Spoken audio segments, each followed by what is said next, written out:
Okay, so in the last class we discussed about how we can calculate annual value, and there are four factors which helps us in calculation of annual value. Okay, municipal value, which is decided by municipal corporations in order to levy municipal taxes. Then fair rent, which is there in the neighborhood and which the owner expect if he let out his property. Then standard rent is the rent which is determined by the court, and this is the maximum rent which the owner can expect. And then the actual rent, right? So actual rent is the rent which the owner receives when he actually let out his property. So municipal value and fair rent का we take the higher value, then we compare it with standard rent, और जो भी value है उसका lower you have to take. In any case, the expected rent can never exceed the standard rent. It could be lower than standard rate, but it will never exceed the standard rate. Then you compare the expected rent with actual rent, and whosoever have the higher value, that value will be your gross annual value. Then you will subtract municipal taxes paid by owner on or before 31st March of the financial year or previous year. ठीक है, and then we will calculate our net annual value after subtracting this. ठीक है, so we have already discussed that these gross and net words are not there in income tax department, income tax law. It is only as per our understanding. ठीक है, we completed this illustration, this also. Okay, so now we will revise the concept of municipal taxes. Okay, so in every city there is an entity who has the responsibility of maintaining that city. Such entity is called as municipal corporations. Okay, so in order to meet the cost of maintenance of the city, the municipal corporations charges tax from the persons living in that city. So there are various type of municipal taxes like house tax, water tax, sewage tax, lighting tax, etc. Okay, so there are various forms, and it's not mandatory that every city have to pay these taxes. ठीक है, हर जगह different different type of taxes लगते हैं और काफी बार owners don't even pay the taxes. ठीक है, so in income tax act, if municipal taxes are paid by the owner on or before 31st March of financial year, then such deductions are allowed to be reduced from gross annual value. ठीक है, अगर उन्होंने पे कर दिया, अगर पे नहीं किया है तो नहीं रिड्यूस होंगे, अगर पे कर दिया है, पे मतलब कैश में पे कर दिया, ठीक है, तो उस केस में रिड्यूस होगा. बट अगर उसने पे नहीं किया है या फिर टेनेंट ने उसकी जगह पे किया है तब रिड्यूस नहीं होंगे. सो यहाँ पे इंपॉर्टेंट नोट्स भी हैं for your clarification that if municipal taxes are paid by tenant, then they are not allowed to be reduced from the GAV. ठीक है, सिर्फ ओनर को पे करने. ठीक है, and deductions of municipal taxes is allowed on paid basis. Therefore, any amount outstanding is not allowed to be reduced further. Any amount paid in advance will be allowed to be reduced from GAV. इसका मतलब कोई advance tax आपने पे कर दिया तो वो allow है. इसका मतलब completely municipal taxes are recorded on basis of cash. अगर आपने पे कर दिया, आपने चाहे कितना भी पे किया हो, वो सारा का सारा होगा, भले वो एडवांस टैक्स क्यों ना हो, चाहे वो पुराना टैक्स क्यों ना हो. अगर आपने जो भी अमाउंट पे किया है ना, that will entirely be allowed to reduce. Accrual basis पे नहीं है, कंप्लीटली कैश बेसिस पे है. ठीक है, so let's do one question, उसके बाद आपको और अच्छे से याद हो जाएगा ये. Mr. X is a owner of a house which has municipal value of rupees 18,000 per month. Fair rent is rupees 25,000 per month, and the house is let out at the rate of 30,000 per month. Municipal taxes of the houses are flat 20%. Calculate its net annual value as per the following cases for assessment year 21-22. Just try it out and tell me what would be the expected rent of this particular property. What would be the expected rent? 25,000. 25,000 into 12, because we have to take the higher of municipal value and fair rent. Standard rent अगर question में नहीं है तो it means it's not applicable, क्योंकि हर जगह के लिए court नहीं डिटरमाइन करता है. कहीं पे जब कोई केस होता है, कोई डिस्प्यूट केस होता है, वहां पे कोर्ट डिटरमाइन करता है कि this is the standard rate. अगर नहीं है तो आप उसको बिल्कुल NA ले लोगे। तो in this case municipal value of fair rent में हायर इज 25,000, स्टैंडर्ड रेंट नहीं है, सो 25,000 into 12 will be the expected rent. Annual value calculate कर रहे हो इसलिए हमेशा एनुअल में ही फिगर्स दिखते हैं, ठीक है। सो it will be 3 lakhs. 5,000 into 12, so it will be 3 lakhs. Just write it down here. ठीक है, it is 3 lakhs. अभी ये ऊपर ना डिफरेंट केसेस है, अभी सिनेरियोस डिस्कस करते हैं। अभी हमने डिटरमाइन कर लिया है कि हमारा एक्सपेक्टेड रेंट, ये ऊपर की values I am not filling it out, आप लोग बाद में फिल कर देना, ठीक है। सो ये 3 lakhs है। Then actual rent, what is the actual rent? It is 30,000 per month, so it is 3,60,000. ये भी I am just copy pasting. ये भी क्या होगा? 360, that is higher of expected rent and annual rent, ठीक है। अब इसके बाद क्वेश्चन में क्या है? Municipal taxes of the house or flat, क्या है? 20%, so this is at the rate of 20%,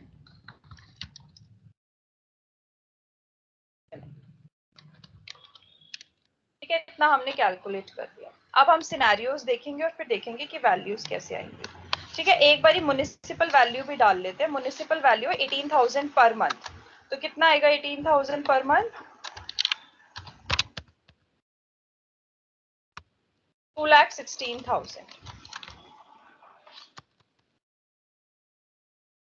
ठीक है। मैंने म्युनिसिपल वैल्यू क्यों यहाँ पे लिखी है?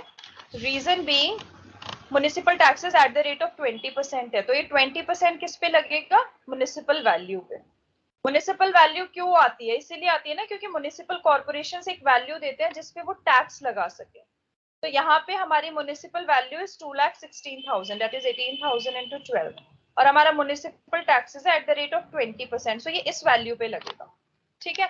Now let's read the scenarios. First, municipal taxes are paid on 31st March 2021. Will it allow to be reduced? Tell me. Yes, ma'am. Yes, because it is paid on or before 31st March of financial year. हमारा financial previous year कब खत्म हो रहा है? 21, 31st March 21, तो उससे उसी दिन उसने पे किया है, तो it is allowed to be reduce. तो कितना होगा हमारा? 16,000 into 20%, so 43,200. Okay, 43,200,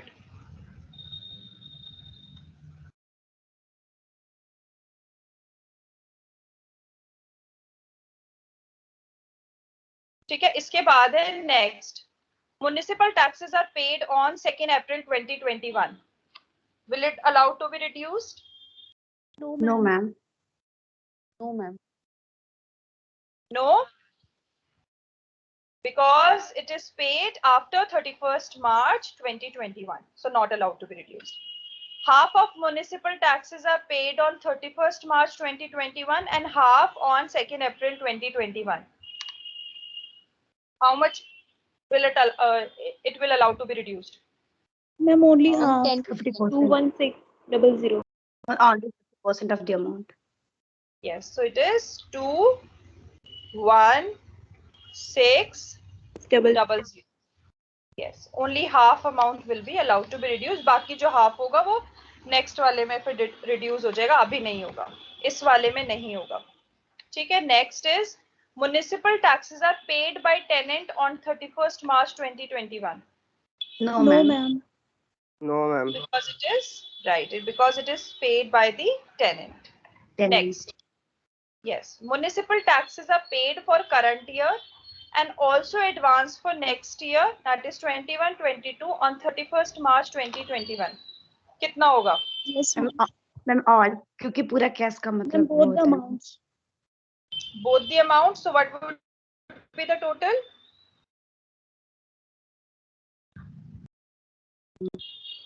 Ma'am, 80. 86,400. 400. Sorry. 86400. Yes. So 86400. ठीक है. Sorry Ma'am, for the- ma'am, please Yes. explain that tenant. This tenant वाला Yes, ma'am. बेटा उसमें लिखा हुआ है municipal taxes that if they are paid by owner then only it is allowed to be reduced. If these Okay. are paid by tenant then not. ठीक है. तो जहां पे भी टेनेंट आ गया, टेनेंट ने पे किया, आप नहीं रिड्यूस करोगे. आप ये देखो ना, इसका कंसेप्ट समझो कि आपने लेट आउट की हुई है अपनी प्रॉपर्टी. टेनेंट आपको ऑलरेडी रेंट दे रहा है. ठीक है. आप उस रेंट को आपको टैक्स देना है उसके ऊपर. तो अगर आप अपने खर्चे से कोई टैक्स पे करोगे वही तो रिड्यूस होगा ना. अगर टेनेंट उसको पे कर रहा है तो आप क्यों उसका क्लेम कर रहे हो? ओनर ने तो पे नहीं किया ना. ओनर तो वही क्लेम कर सकता है ना जो उसने पे किया है. इसीलिए सिर्फ ओनर का करना है. Okay, ma'am. This is clear. Advance था फॉर नेक्स्ट ईयर, तो नेक्स्ट ईयर भी कितना बन रहा था? 43,200. सो दोनों को ऐड किया 86,400. Then you will simply subtract this amount from this and you will calculate your net annual value. So this is the answer. ठीक है. इसमें से इन सबको सब्ट्रैक्ट कर देना, तो हर सिनेरियो में this will be the net annual value.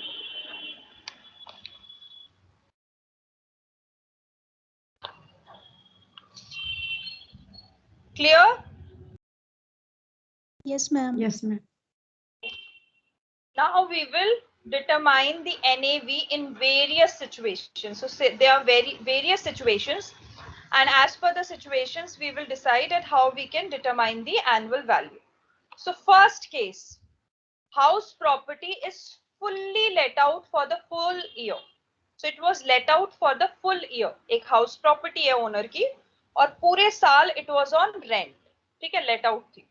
तो अभी तक जो भी हमने प्रोसेस सीखा है वही उसी तरीके से हमें कैलकुलेट करना है. That is municipal value fair rent का हायर, देन उसको कंपेयर करना है स्टैंडर्ड रेंट से और लोअर अमाउंट लेना है. देन उसके बाद that will be the expected rent. उसके बाद एक्चुअल रेंट से कंपेयर करना है उसका higher gross annual value minus municipal taxes paid by owner और before 31st March financial year, net annual value. ठीक है. So this is the same process. Just give me a second.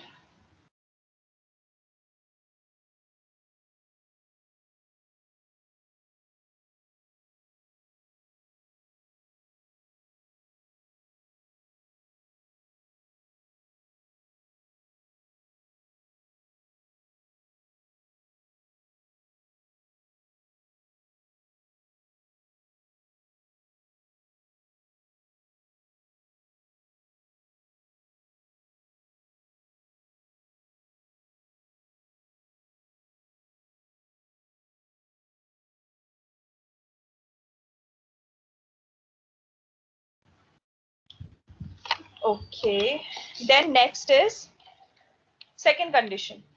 Sorry, scenario. ठीक है. First scenario हमने discuss कर लिया. It was fully on rent for the entire year. Now house property is let out for part of the year and is vacant for the remaining part of the year. ठीक है. कि मतलब साल में सिर्फ कुछ महीने ही वो रेंट पे थी, बाकी टाइम इट वाज वेकेंट. ठीक है, खाली पड़ी हुई थी. उस केस में क्या होता है, आपका एक्सपेक्टेड रेंट तक तो कैलकुलेशन बिल्कुल सेम है. म्युनिसिपल वैल्यू और फेयर रेंट का हायर और उसको कंपेयर करना है स्टैंडर्ड रेंट से, उसका lower is expected rent. But यहाँ पे you will subtract loss of rent due to vacancy in order to calculate the reasonable rent. क्योंकि expected rent is always for the entire year, so it is usually annual. ठीक है. But हमारी property was not let out for the entire year, so हमें loss हुआ था. ठीक है. so वो जो लॉस था ड्यू टू वैकेंसी उसको सब्ट्रैक्ट करके हमने क्या निकाला है, reasonable rent. Because this is the rent actually you can compare with the actual rent, क्योंकि एक्चुअल रेंट तो आपको उसी उतने ही महीने का मिला है ना. जब सपोज 3 months के लिए वो लेट आउट थी. ठीक है. और बाकी 9 months के लिए इट वॉज वेकेंट. ठीक है. तो आपको जो रेंट मिला होगा वो तो खाली 3 months का मिला होगा. सो जो एक्चुअल रेंट होगा that was only for 3 months. तो आप एक्सपेक्टेड रेंट से you can not compare it because expected rent is always for annual, right. So आप एनुअल में से पहले 9 मंथ्स का लॉस जो भी होगा वो सब्ट्रैक्ट करोगे in order to calculate the reasonable rent. Then you will compare it with actual rent. Whosoever is having the higher value, that higher value will be your gross annual value. Then you will subtract municipal taxes paid equals to net annual value. ठीक है. आपकी जो गिरीश आहूजा और जो आपकी वो book है ना सिंघानिया सर की, उसमें डिफरेंट तरीके से है, but you can use this particular steps also. They always give you the right answer. जो भी आंसर आपका आएगा it will always correct, it will always match. ठीक है. सो आप इसी प्रोसेस से करना because it is easier to understand, it is easier to follow. ठीक है. सबसे पहले आप अपने एक्सपेक्टेड रेंट में से loss of rent due to vacancy को सब्ट्रैक्ट करके रीजनेबल रेंट निकालना. फिर रीजनेबल रेंट से आप एक्चुअल रेंट कंपेयर करना. जो भी हायर वैल्यू होगी that will be the gross annual value. Then you can subtract municipal taxes paid, you will get the net annual value. Clear है? क्योंकि हमें यहाँ पे लॉस हुआ है due to the vacancy of the property. It was vacant for some part of the year, so that loss we have to subtract. Clear है सबको? Yes, ma'am. Yes, ma'am. Okay, let's do one question on this now. Mr. X is the owner of a house which has municipal value of 3,50,000. Fair rent is 3,20,000 and standard rent is 3,10,000. Okay, so सबसे पहले इनमें से निकालो expected rent कितना होगा आपका? 3,10,000. 3,10,000, right? बिल्कुल correct. It will be 3,10,000. ठीक है, अभी मैं ऐसे लिख रही हूँ. Sorry, 3.1 lakhs. ठीक है, 3,10,000. The house is let out at the rate of rupees 30,000 per month for the period of 9 months, and for the rest of the months it was remained vacant. इसका मतलब 3 months के लिए it was vacant और 9 months के लिए it was on rent.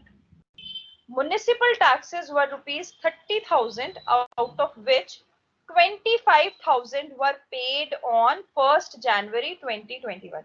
So जो pay किया होगा that will only be allowed to be reduced. 30,000 भले ही उसके ड्यू थे बट उसने पे किया है 25,000, so only 25,000 will be allowed to be reduced.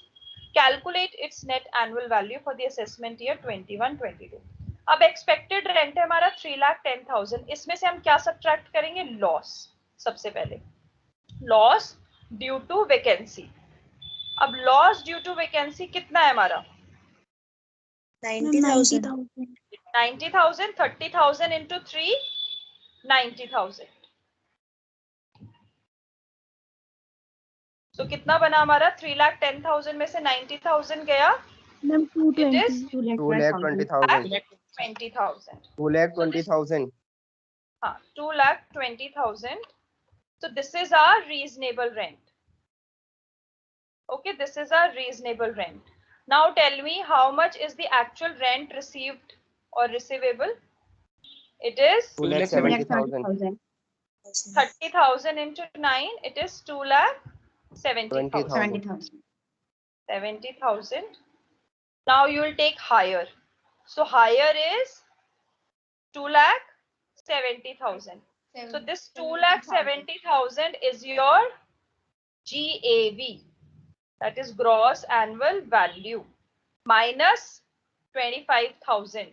So it will give you a net annual value, which is 2,45,000. Clear है सबको? Yes, ma'am. ठीक है. हमेशा क्वेश्चन सारे ऐसे ही सॉल्व करने हैं. ये बहुत इजी मेथड है. वहां पे क्या है, बुक्स में आपके स्टेप करके ना काफी कंफ्यूजन हो जाती है समझने में. सो ये हमेशा आपका सेम आंसर ही देगा. Shall we move to next? Yes, ma'am. Yes, ma'am. Now next scenario. House property is vacant for the full year. Vacant है, पूरे साल खाली थी. इससे पहले क्या था कि part of the year it was vacant and part of the year it was fully let out. In this case it is vacant for the entire year. उसमें gross annual value will always be nil, ठीक है, क्योंकि rent तो आपका कुछ आया नहीं है, पूरे टाइम वेकेंट थी, लॉस ही लॉस हुआ है, तो इसका gross annual value will always be nil, but municipal taxes paid are allowed to be reduced. तो इसका मतलब एनएवी हमेशा आपकी नेगेटिव फिगर होगी, क्योंकि अगर आपने उस वेकेंट प्रॉपर्टी पे कोई भी म्युनिसिपल टैक्सेस पे करे हैं तो आपको बेसिकली वो लॉस है, क्योंकि आपको कोई रेंट नहीं आया, आपने सिर्फ टैक्सेस पे किए हैं, और जो वो टैक्सेस पे किए थे वो आपकी नेट एनुअल वैल्यू हो जाएगी, which indicates that you have incurred a loss on house property, ठीक है। एंड जो लॉस होता है वो फिर जब आपकी क्लबिंग होती है उसमें वो सब्ट्रैक्ट हो जाता है, जो आपके 5 हेड्स की क्लबिंग होती है ना ग्रॉस टोटल इनकम के लिए, वहां पे वो सब्ट्रैक्ट हो जाएगा since it is a loss. तो हमेशा ध्यान रखना, जो भी प्रॉपर्टी पूरे साल के लिए वेकेंट है उस पे municipal taxes paid are allowed to be reduced, ठीक है। पूरे साल वेकेंट थी बट आपने टैक्स पे करे हैं, जो टैक्स पे करे हैं वो अलाउ, ठीक है। सेकंड है आपका house property used by the owner for full year. जब कोई भी हाउस प्रॉपर्टी ओनर अपने लिए यूज करता है उसको कहते हैं सेल्फ ऑक्यूपाइड, ठीक है। That owner is residing in that particular property, so it is a self occupied property.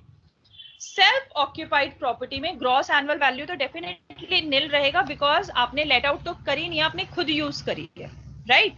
तो gross annual value will always be nil, and in this case municipal taxes paid are not allowed to be reduced, ठीक है। जब vacant होगी ना, आपको नुकसान हो रहा है, आपकी प्रॉपर्टी वेकेंट थी, इसलिए म्युनिसिपल टैक्सेस जो आपने पे किए वो अलाउ थे रिड्यूस होने, बट जब आपने सेल्फ ऑक्यूपाइड की हुई है तो आपको लॉस तो हुआ नहीं है, तो म्युनिसिपल टैक्सेस जो आपने पे करे वो आपने बिल्कुल ठीक पे करे हैं, क्योंकि म्युनिसिपल कॉर्पोरेशन आपकी सिटी को मेंटेन करके रखती है, राइट। अगर वो आपसे कुछ चार्ज कर रही है और आप उसको पे कर रहे हो और आप उस प्रॉपर्टी में खुद रह रहे हो तो फिर वो अलाउड नहीं है। वो तभी अलाउड होते हैं जब आपने उसको लेट आउट किया होता है, टेनेंट यूज कर रहा है बट आप उसको टैक्स पे कर रहे हो, उसके मतलब उसकी प्रॉपर्टी को एंजॉय वो कर रहा है आपकी प्रॉपर्टी को, बट आपकी प्रॉपर्टी जहां सिटी में है वहां पे जो टैक्सेस हैं वो अगर आप पे कर रहे हो तो वो रिड्यूस हो जाएंगे।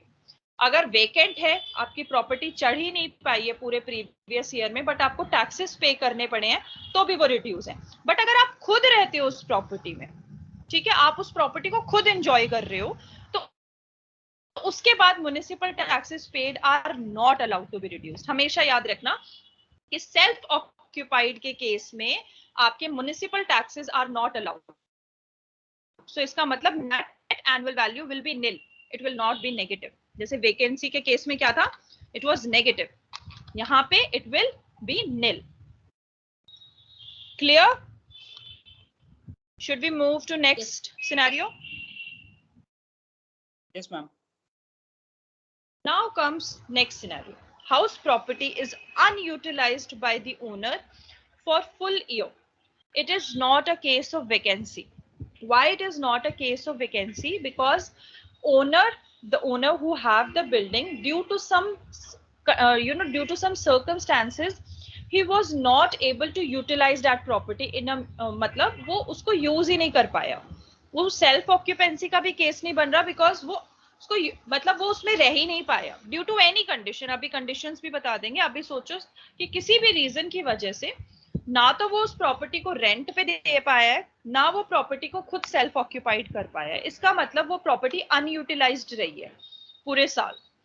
तो अगर वो अनयूटिलाइज्ड रही है पूरे साल, तो उस केस में भी municipal taxes are not allowed to be reduced. In short, municipal taxes तो तभी अलाउ होंगे जब आपने अपनी प्रॉपर्टी को लेट आउट किया होगा या फिर वो वेकेंट रही होगी। मतलब आप चाहते हो उसको लेट आउट करना बट वो हो ही नहीं पा रही है, वो वेकेंट है, उसी केसेस में अलाउड होगा। अनयूटिलाइज्ड के केसेस में भी आपका अलाउड नहीं होगा। बिल्कुल जो सेल्फ ऑक्यूपाइड वाला केस होता है ना, वैसा ही रहेगा कि आपका gross annual value nil, net annual value हमेशा निल रहेगा, क्योंकि municipal taxes are not allowed to be reduced. So क्या केसेस हैं आपके?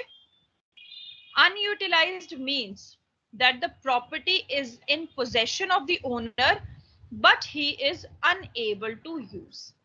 ठीक है, उसके पोजेशन में है but he is not able to use it. If the following conditions are satisfied, then the property can be treated as self-occupied and the annual value of the property will be nil even though the property is not occupied by the owner throughout the year for his residence. मतलब unutilized रही है और treatment पूरा self-occupied वाला है. तो क्या conditions है? All the conditions should be satisfied. First, the taxpayer owns a property, means he is the owner. Whosoever is the assessee, he is the owner of the property. Second, such property cannot actually be occupied by him owing to his employment, business, or profession carried on at any other place, and he has to reside at that other place in the building not owned by him. का मतलब क्या है? Suppose किसी की job लग जाती है मुंबई में, ठीक है, तो क्या हुआ, उसने आधा सामान तो अपना, जैसे दिल्ली में वो रहता था, उसकी मुंबई में जॉब लग गई, तो उसने आधा सामान शिफ्ट कर लिया Mumbai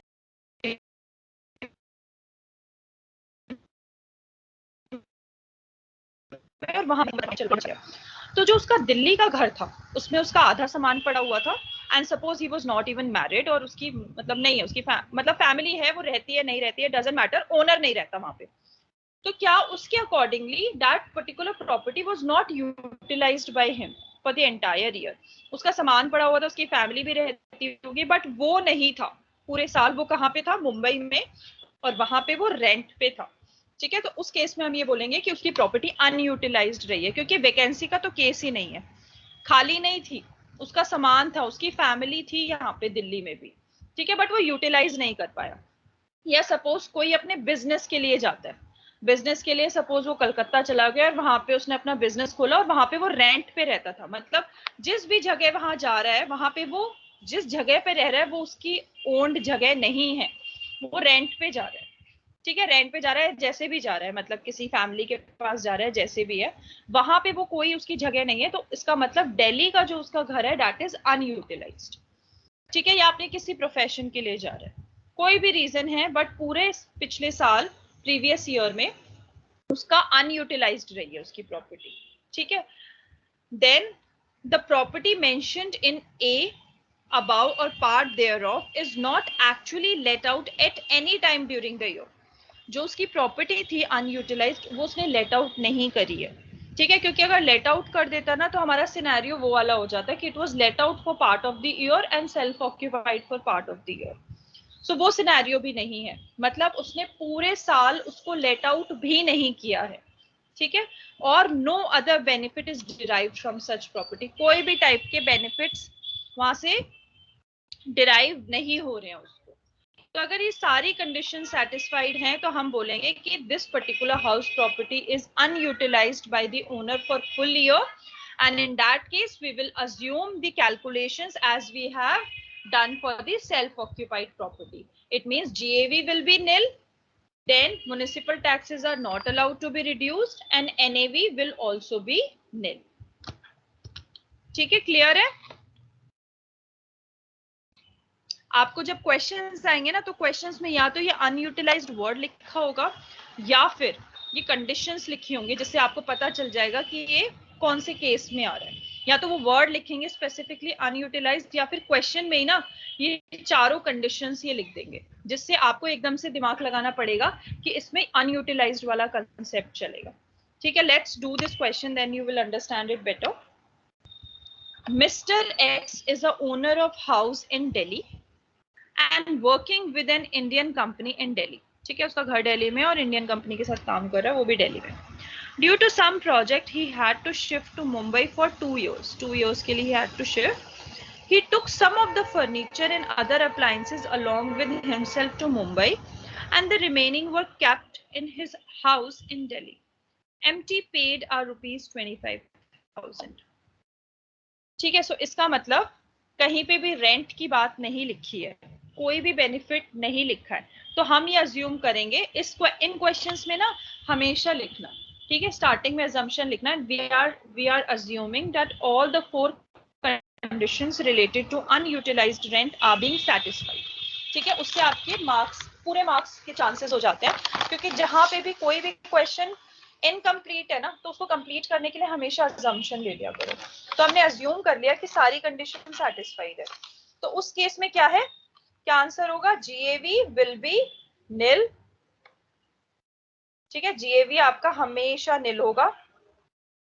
empty municipal taxes who are not allowed to be reduced, जो आपके म्युनिसिपल टैक्सेस है, इसका मतलब आपका एनएवी भी नील होगा, सीधा सीधा। और इसमें कभी आपको कंफ्यूज करने के लिए कोई फेयर रेंट या कुछ स्टैंडर्ड रेंट दे देना कि मार्केट में ये रेंट चल रहा है, यू नो नेबर में ये रेंट चल रहा है, या फिर इतना कोर्ट ने किया है, वो सारे आपको इग्नोर करने हैं।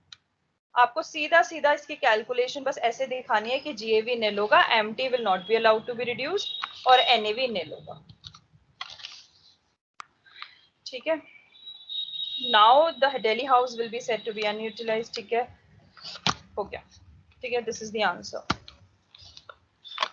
दूसरा एफ सिनेरियो पढ़े, ये क्लियर है सबको अनयूटिलाइज्ड वाला? Yes, ma'am. Now, suppose more than two house property is self-occupied by the owner with effect from 1st April 2020. Suppose एक ओनर था, उसके पास 3 हाउस प्रॉपर्टीज थी, सपोज, ठीक है, 2 से ज्यादा। जैसे सपोज एक में बड़ा बेटा रहता था, एक में छोटा बेटा रहता था, और तीसरी वाली प्रॉपर्टी में सपोज उसकी बेटी रहती थी।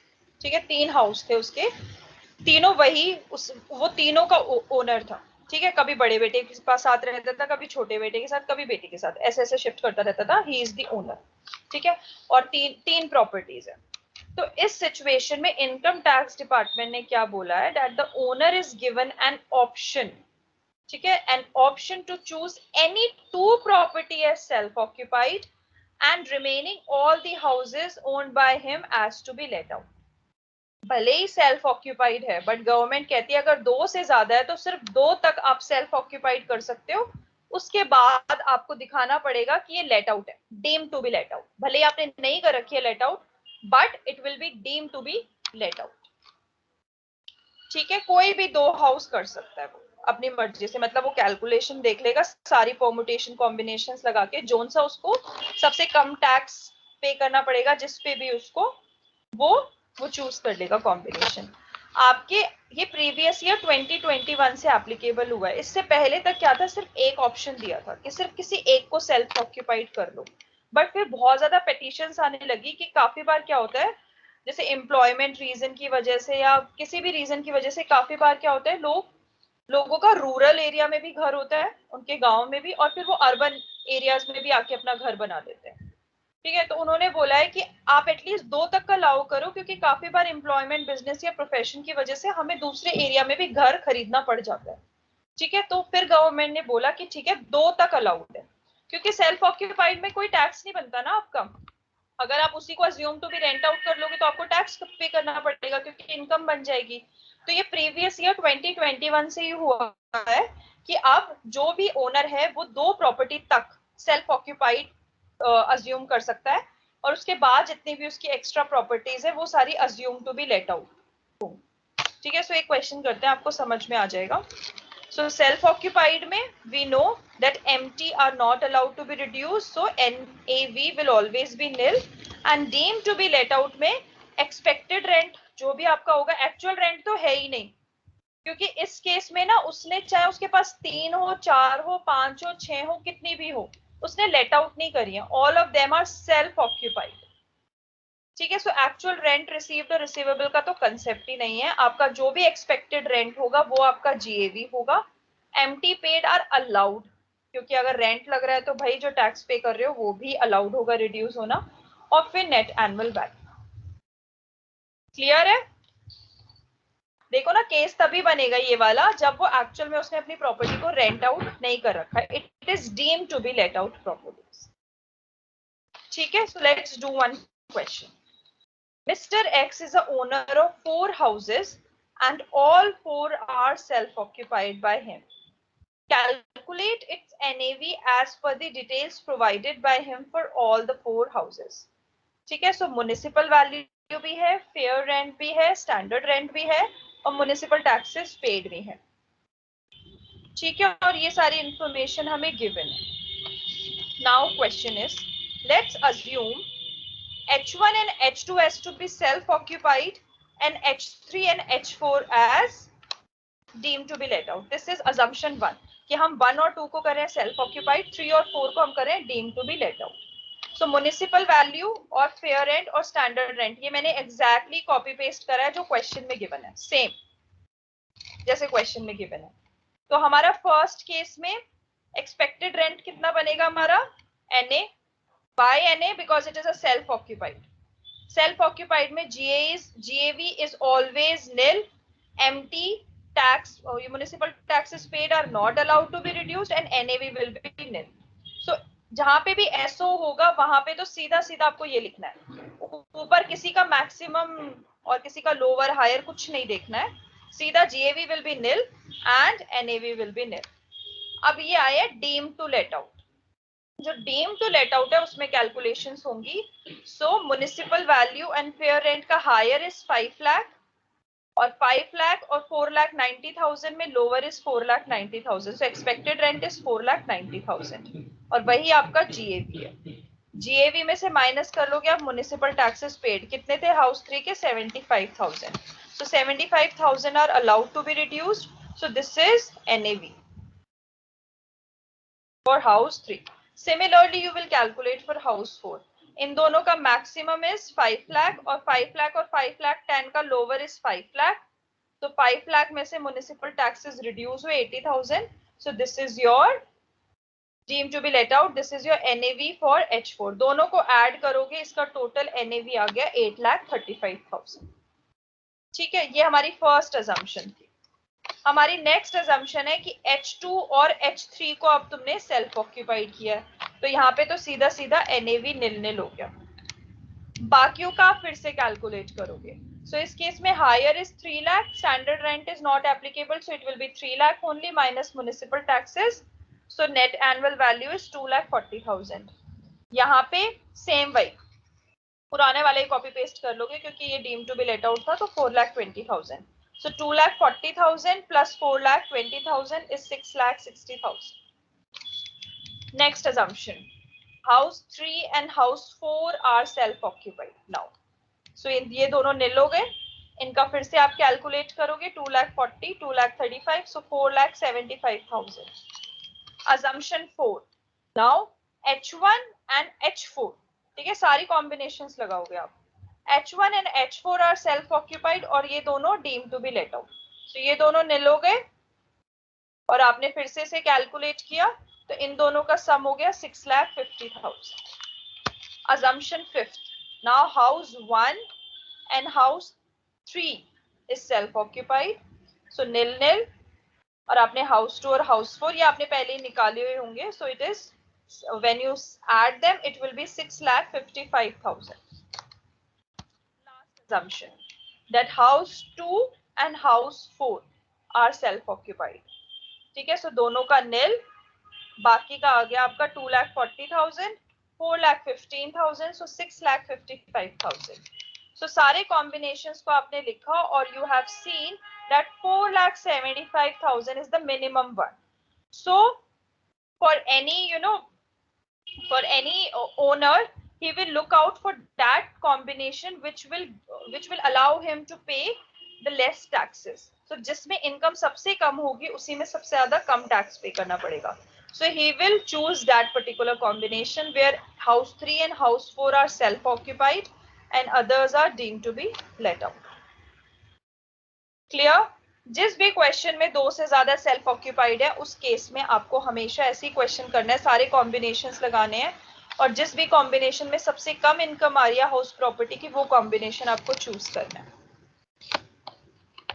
Clear? Yes, ma'am. Next scenario.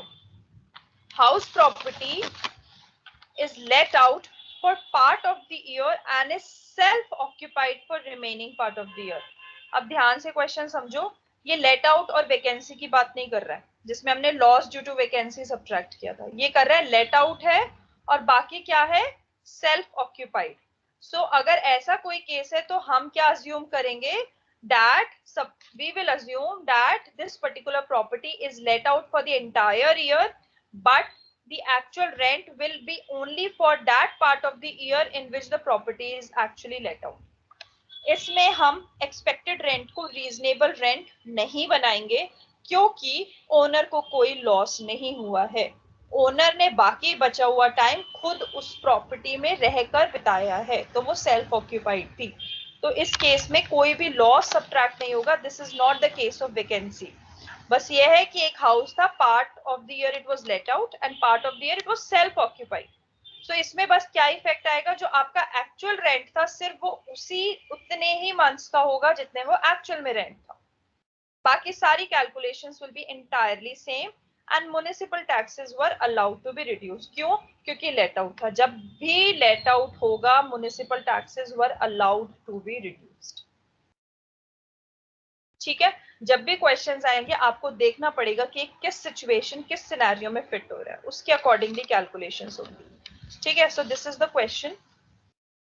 Mr. X is an owner of a house which has municipal value of 3 lakhs, fair rent 2,50,000 and standard rent is 2,10,000. Since the minimum is 2,10,000, so this will be the expected rent only. 2,10,000 will be the expected rent. Property was self-occupied by the owner for initial 3 months of the year, and after that it was given on rent to a tenant at the rate of 20,000 per month. Municipal taxes paid are 25,000. So please try it out. Tell me the answer. क्या answer होगा इसका? 1,85,000. 1,85,000. Yes, ma'am.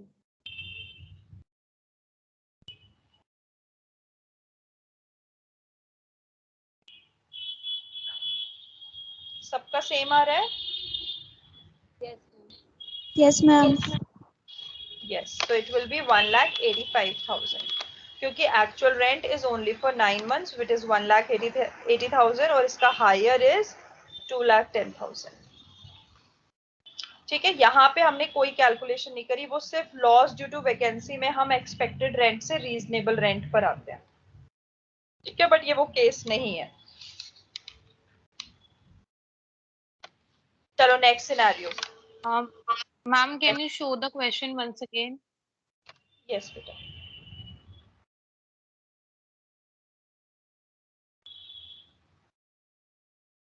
Okay, ma'am. ठीक है,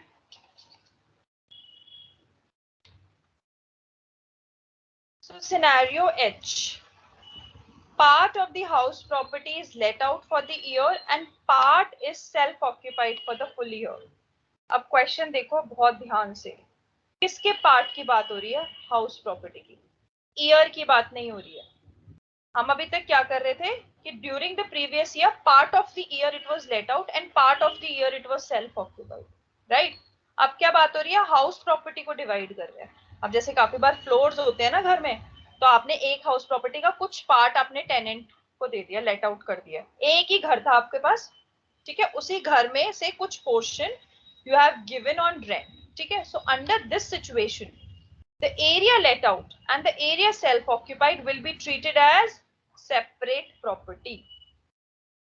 आप उस दोनों जो आपका घर है उसको आप बिल्कुल डिवाइड कर दोगे दो पार्ट में, let out part and self occupied part, और उन दोनों को बिल्कुल सेपरेटली ट्रीट करोगे. इसका मतलब जो भी आपकी municipal value, fair rent, standard rent और जो भी म्युनिसिपल टैक्सेस पे किए हैं वो डिवाइड हो जाएंगे in the ratio of the area in which the property is self occupied and let out. ठीक है, अगर ऐसा कोई केस होता है तो आप उसी रेशियो में आप सब कुछ डिवाइड कर दोगे और दोनों को ऐसा सेपरेट प्रॉपर्टी मतलब ट्रीट करके आप कैलकुलेट करोगे और उसके बाद फिर आप उन दोनों का सम कर लोगे जिससे आपका नेट एनुअल वैल्यू आ जाएगा. ठीक है, सो सपोज एक हाउस था, उस हाउस में 30% आपने लेट आउट कर दिया, एक रूम था, बस एक रूम लेट आउट कर दिया, बाकी पूरा 70% इज सेल्फ ऑक्यूपाइड. ठीक है, सो उस केस में आपका यही रूल लगेगा। सिमिलरली एक हाउस था जिसका फर्स्ट फ्लोर आपने लेट आउट कर दिया और ग्राउंड फ्लोर खुद सेल्फ ऑक्यूपाइड कर दिया, उस केस में भी आपको ऐसे ही करना पड़ेगा। तो जब भी घर का डिवीजन होगा एक ही हाउस प्रॉपर्टी का, उसमें हम उन्हें सेपरेट ट्रीट करेंगे। ठीक है, so now see this question. Mister x is an owner of a house of which 60% is let out and 40% is self occupied. ठीक है, सो रेशो आ गई है 60% and 40%. The municipal value is rupees 6,000 per month. Fair rent is 5,000 per month and standard rent is 5,000 per month. The monthly rent of the let out portion is 2,000 per month. Municipal taxes paid for the full house is rupees 10,000. Calculate its NAV. तो दो columns बनाओ, एक column will be for let out and one column will be self occupied. ठीक है, और सारी चीजें divide कर दो in the ratio of 60% and 40%. सो सबसे पहले अपनी म्युनिसिपल वैल्यू लिखो. ठीक है, सो म्युनिसिपल वैल्यू क्या है आपकी? 6,000 इंटू 12,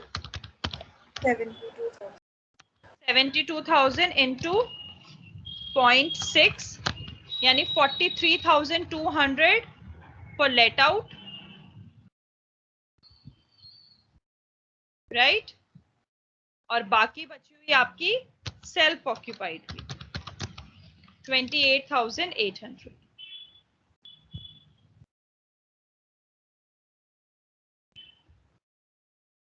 ट्राई करो ऐसे ही, आप इसको फेयर रेंट को डिवाइड करो,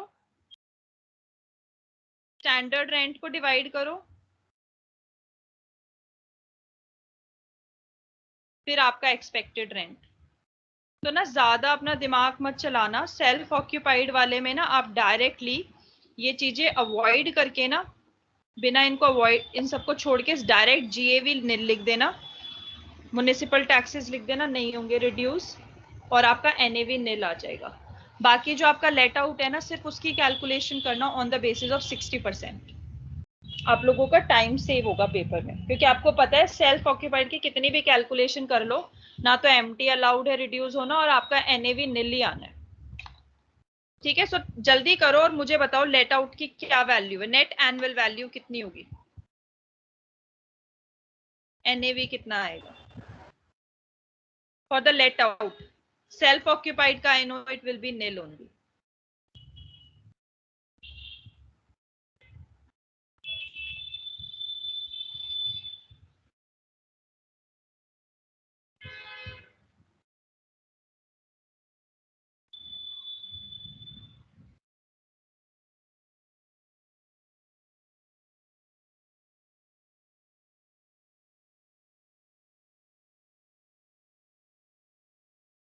मैम 31,000. 31,000 बाकियों की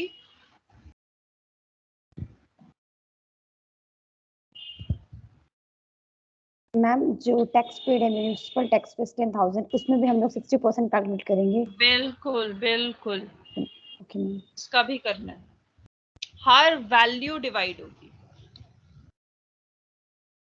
पूरे हाउस की है ना? मैम 30,000. मैम 30,000. कितना आ रहा है? 30,000. 30,000. Yes, it is 30,000. Answer is 30,000. सबका 30 आ रहा है, यहाँ पे गलत है, ये 6,000 होना चाहिए. Let me just correct it.